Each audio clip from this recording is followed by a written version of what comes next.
Boa tarde a todos. Hoje nós vamos abordar o princípio do impulso e da quantidade de movimento.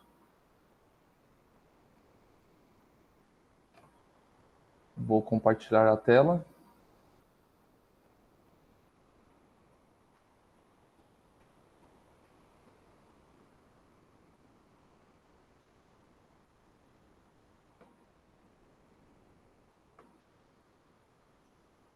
No capítulo 15 do livro do Hibbeler, nós vamos abordar o impulso e a quantidade de movimento. Inicialmente, nós usamos a equação do movimento, estabelecida pela segunda lei de Newton, onde o somatório de forças é igual à massa multiplicado pela aceleração. Lembrando que a aceleração é linearmente proporcional à força resultante. Nós podemos substituir a aceleração pela derivada temporal da velocidade em relação ao tempo, e com isso nós obtemos a equação 15.1, onde o somatório das forças é igual à massa multiplicado pela derivada temporal da velocidade em relação ao tempo. Depois, nós podemos passar o dt para o outro lado da igualdade, multiplicando pelo somatório das forças. Com isso, nós temos somatório das forças multiplicado por dt dentro da integral, igual a massa multiplicado por dv dentro da integral. Sendo que nós vamos integrar a força vezes dt de T1 até T2, e também vamos integrar dv de V1 até V2. Continuando,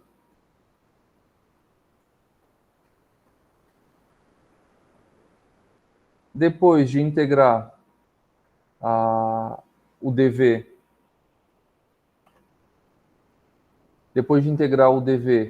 de V1 até V2, nós obtemos m vezes V2 menos m vezes V1.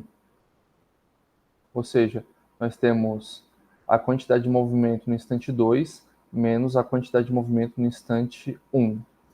E do outro lado da igualdade a gente manteve porque a força pode ser variável ou pode ser constante. Então, depois nós vamos mostrar as duas ocasiões, quando nós temos uma força variável com o tempo e também quando nós temos uma força constante com o tempo. E na equação 15.2, nós temos o impulso ao lado esquerdo da igualdade e as quantidades de movimento no lado direito da igualdade. Então, primeiro vamos falar da quantidade de movimento. A quantidade de movimento pode ser denominada como momento linear. Em muitas bibliografias aparece com essa nomenclatura, né? Então, quantidade de movimento e momento linear são equivalentes, né? As duas denominações estão corretas. E a quantidade de movimento basicamente é igual a massa vezes a velocidade, né? Então, a quantidade de movimento depende diretamente da velocidade. E eu posso afirmar que a quantidade de movimento, que também é um vetor, é diretamente proporcional à velocidade, né? Então, a quantidade de movimento tem a mesma direção e o mesmo sentido da velocidade, né?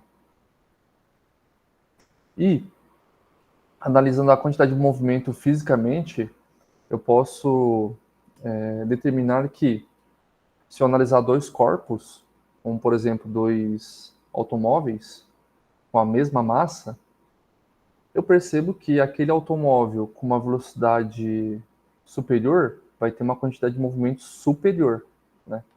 uma vez que ambos vão ter a mesma massa. Por outro lado, eu também posso afirmar que se dois automóveis tiverem a mesma velocidade, porém um tiver mais massa que o outro, comparando, por exemplo, uma caminhonete com um carro, né?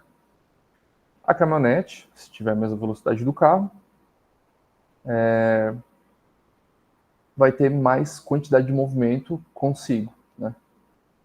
Considerando que uma caminhonete tem aproximadamente 2 toneladas, enquanto um carro popular tem 1 tonelada e 100 quilos aproximadamente, né? Então, se ambos estiverem com a mesma velocidade, a caminhonete vai ter quase o dobro de quantidade de movimento consigo, né? E a unidade, basicamente, é o produto entre as duas grandezas. Massa multiplicado por velocidade. Então, a massa normalmente é dada em quilogramas e a velocidade em metros por segundo. E também pode ser dado em slug multiplicado por pés por segundo, né? Continuando, agora nós vamos falar sobre o impulso. O impulso é igual à integral da força multiplicado por dt.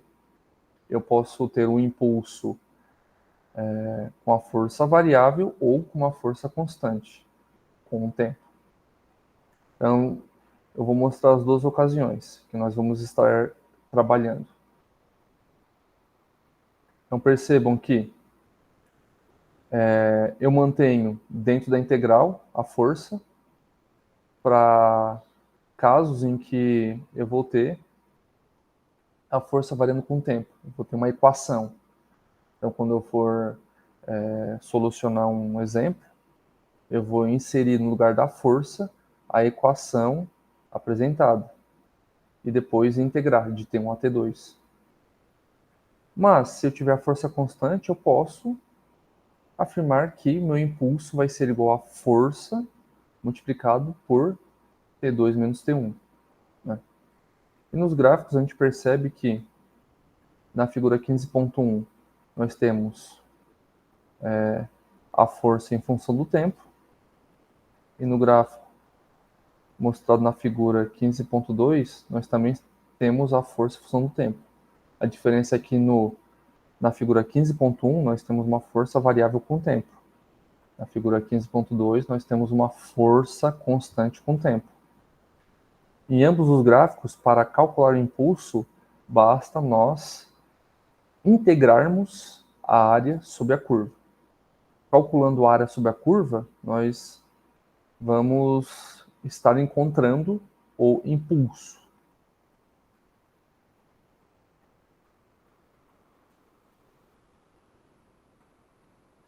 Princípio do impulso e quantidade de movimento.